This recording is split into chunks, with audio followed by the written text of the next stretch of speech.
I've spent the last 20 years working on Cadillacs. After you've seen enough of them come through the shop, you stop asking which one is the nicest. You start asking which one can quietly empty your bank account. Today I'm showing you the 5 I'd never spend my own money on, and exactly why. Let's get into it. Most people think buying the used Escalade is the expensive part. It isn't. If you're looking at a 2015 through 2020 Escalade, you can find one right now for $16,000 to $23,000. That same truck costs $74,000 to $96,000 new, depending on trim and options. That gap feels like a gift. It isn't. Somebody else already absorbed most of that depreciation for you, and that part really is good news. The bad news is that ownership costs didn't depreciate along with the sticker price. Magnetic ride, air suspension, power running boards, a heads-up display, adaptive everything. Every one of those systems was expensive when the truck was new. They didn't suddenly become cheap just because the truck itself lost $50,000 in value. None of that stopped being expensive just because the truck got cheaper on paper. A full set of shocks and struts on one of these runs $2,200 to $3,000.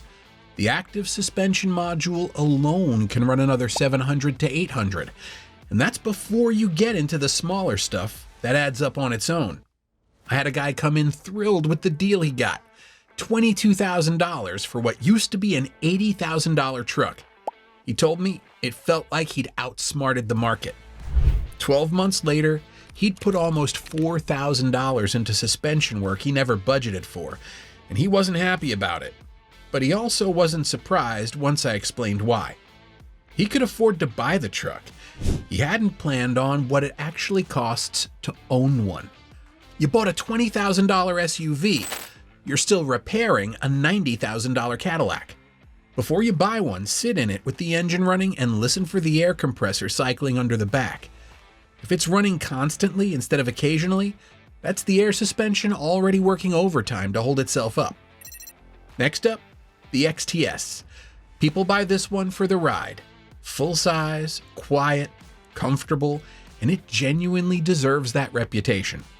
Here's what nobody tells you before you sign. The engine on these is fine, really fine. That's not where your money goes. And if you spend your inspection time worrying about the engine, you're worrying about the wrong thing entirely. General Motors documented a delamination issue with the Q touchscreen on 2013 through 2015 models, where the display itself starts to physically fail, bubbling or peeling under the surface. Separately, GM covered rear air suspension problems on these cars across 2013 through 2018, the kind of thing that leaves a car sitting noticeably lower in one corner. A set of shocks and struts on an early XTS runs around $2,100 to $2,200. One air spring by itself can run $600 to $700 more, and that's assuming you only need one. Nothing catastrophic has to happen here. That's what makes it sneaky. 2 or 3 of these systems failing across the same year is enough to make you question the whole purchase, even though not one of them is dramatic on its own. I had a customer whose XTS ran perfectly under the hood the entire time he owned it. Never once had an engine complaint. That didn't stop the bill from the other systems from adding up behind his back. The engine isn't what empties your wallet on this one. The car doesn't usually hit you with one giant repair. It slowly drains your wallet one luxury feature at a time. Walk around the car before you even start it and check that it sits level, front and back, side to side. A rear corner sitting noticeably lower is the air suspension telling you something before you've spent $1 on a mechanic. Now for one most of you have probably never thought twice about, the Cadillac Catera. Late 90s, GM's attempt at a smaller import fighter.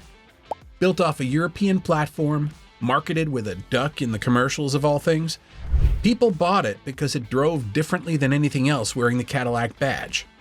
Tighter, more European. A genuine change of pace from the big American sedans Cadillac was known for at the time. Here's where it bites you. The timing belt tensioner and water pump on these can fail, and when they do, the timing belt goes with them. On an interference engine, it's not a maintenance item anymore. That's valves meeting pistons, and that's a sound you don't forget once you've heard it. This got serious enough that General Motors issued Special Policy Bulletin 02018, covering timing belt, tensioner, and water pump failures and any resulting engine damage for 7 years or 100,000 miles on 97 and 98 models. They followed that up with a separate customer satisfaction program extending the same coverage through the 2001 model year. When it fails at speed, you don't just lose the engine, you lose power steering and power brakes at the exact same moment, which is a genuinely bad time to find out about a maintenance item you skipped. Local dealers were reportedly replacing multiple engines a month at the height of this. That's not a rumor floating around a forum. That's the kind of repair volume that gets a car company to sit down and write an official bulletin in the first place. One failed pulley can take the whole engine with it. Before you buy one, ask specifically for records showing the timing belt, tensioner, and water pump were replaced, not just the belt on its own. And if the seller can't answer that question with paperwork, walk away rather than take their word for it. Fourth one, the first generation SRX, 2004 through 2009. This is the one I hear about most because the price looks unbelievable on paper. Clean examples show up for $6,000 to $8,000, sometimes less if you're patient. Cadillac luxury and a genuinely useful SUV shape for the price of a used sedan. Sounds like a no-brainer. Here's why that price exists in the first place.